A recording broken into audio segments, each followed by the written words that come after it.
Alex Murdaugh is known today as a convicted killer, but to understand how he operated for so long, you have to look at the absolute legal monarchy he inherited in South Carolina's Lowcountry. For 86 consecutive years, 3 generations of the Murdaugh family served as the chief prosecutors for a sprawling 5-county jurisdiction. They leveraged that absolute prosecutorial control to build a lucrative personal injury law firm. The family made millions by shaping their home turf into an environment where corporate defendants felt it was safer to settle than to face a local jury, a district the American Tort Reform Association named a top-tier judicial hellhole. Today, that generational power has evaporated. Alex Murdaugh is currently sitting inside a maximum security facility, serving a 40-year sentence for federal financial fraud. The very legal machinery his family designed to shield themselves from consequence was ultimately dismantled by Alex's own physical and digital paper trails.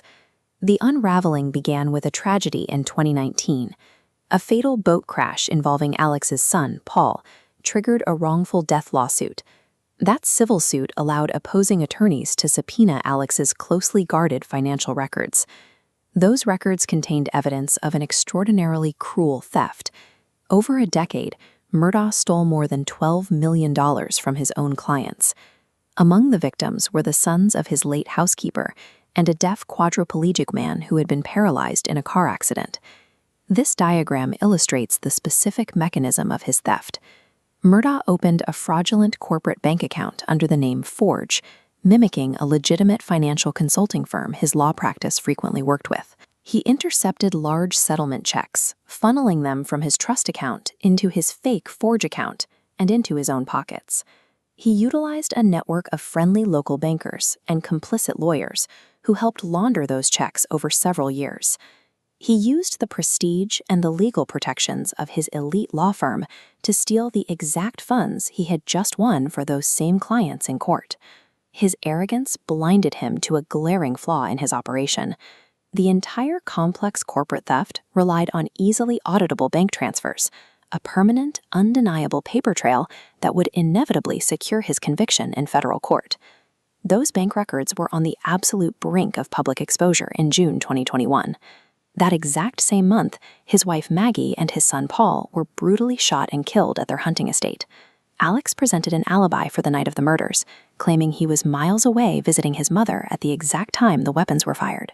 That timeline was challenged by a specific cell phone video recorded by Paul at the dog kennels just minutes before his death. The video shows a yellow lab named Bubba running around the kennels. More importantly, the audio captured Alex's unmistakable voice yelling in the background. It placed him at the scene of the crime when he told investigators he was elsewhere. This single recording completely dismantled the defense's timeline. By capturing Murdaugh's voice at the kennels moments before the killings, the video removed his only plausible excuse for his whereabouts. The sudden collapse of Alex's impunity sent immediate shockwaves through the Lowcountry, forcing the state to reopen long-dormant local cold cases. Instead, investigators zeroed in on the unresolved 2015 death of Stephen Smith, a high school classmate of Alex's surviving son. The renewed investigation escalated significantly, leading authorities to exhume his body for a second autopsy. The conviction ended a century of absolute Murdaugh control. With the family's hold on power finally broken, the local community began providing new details in cases that had been stagnant for nearly a decade. The saga initially appeared to reach a conclusion. Alex received 40 years in federal prison for his financial crimes, alongside 2 consecutive life sentences for the murders. In May 2026, the South Carolina Supreme Court completely overturned those murder convictions and ordered a brand new trial. The court didn't overturn the verdict because of new evidence or a defense technicality. They overturned it because of blatant jury tampering committed by the very court clerk tasked with swearing in the jurors. Colleton County Clerk Becky Hill repeatedly instructed the jury panel not to trust Alex's testimony.